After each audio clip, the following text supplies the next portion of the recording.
Баршаңызға сәлем достар. Бүгін үлпіл деген жұмсақ осындай булочка дайындайтын боламыз. Ол үшін арнама тіркеліп, лайк басып, коммент қалдыруды ұмытпаңыз. Алдымен ұнымызды електен өткізіп аламыз.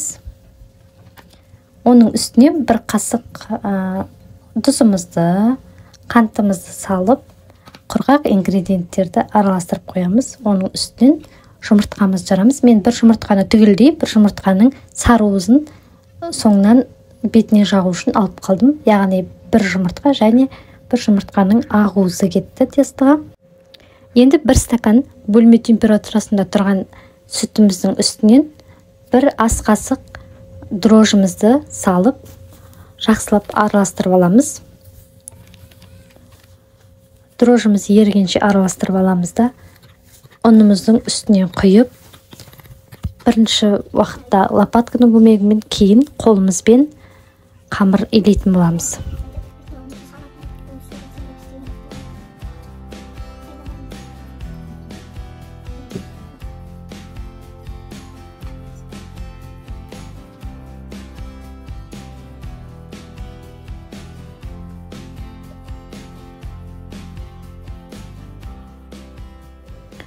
Қамырымыздың үстінен 4 ас қасық сұйық май құйып, әрі қарай қамырымызды илеп аламыз.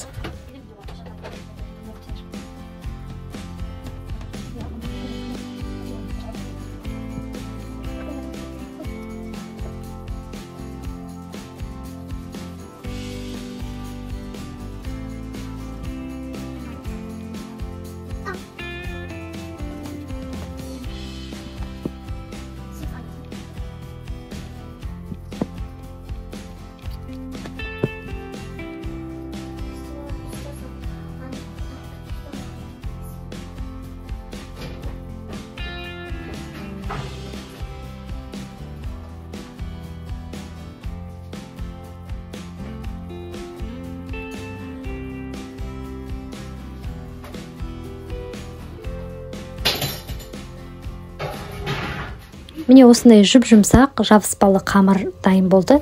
Енді аз ғана үстін майлап, бетін жауып, көтерілуге қойып қоямыз. 30-40 минутқа.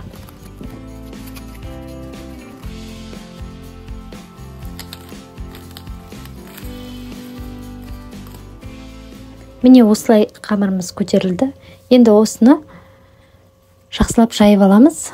Алдымен қамырмен жұмыс жасайтын үстеліміздің үстін майлап, қамырымызды орналастырып, мен 2 бөлікке бөліп алдым. Ыңғайлы болу үшін осы 2 бөлікке бөлген қамырымызды жіңішке бөліктерге бөліп, әрі қарай булочкамыздың формасын келтіретін боламыз.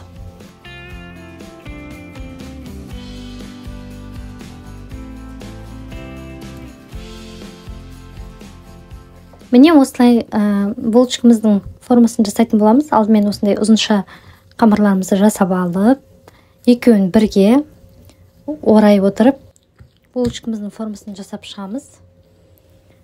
Қамырдың басталған жермен соңғы жерін қаттырақ басып бекітуді ұмытпаймыз. Өйткені қамыр көтерілген кезде ашылып кетуі мүмкін, форма бұзылып кетуі мүмкін. Сондықтан мұқият басып отырып жасап аламыз. Міне осындай әп-әдемі болып шығады. Осылай бекітіп аламыз. Соңғы жағын және бастапқы жерін. Сіздерге түсінікті болу үшін тағы бір рет жасап көрсеттім. Мұқият қарап алыңыздар.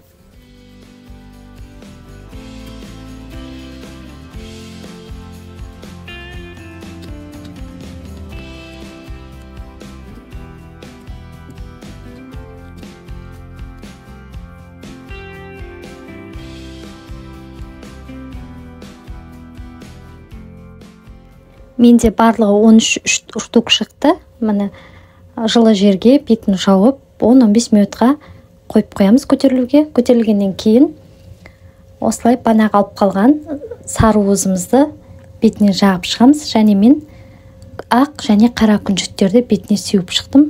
Өте әдемі, жұмсақ, үгілмелі, дәмді болып шығатын болады. Міне достар, булочкамыз 20-25 минуттың ішінде осындай қып-қызыл әп-әдемі томпиып пісіп шықты. Қараңыз, басқан сайын кер орнына келіп көтеріліп тұрған булочкамыз жұмсақ болып пісіп шықты. Сізге видео ұнаған болса, пайдалы болған болса, маған тіркеліп, комментарий қалдырып, лайк басуды ұмытпаңыз.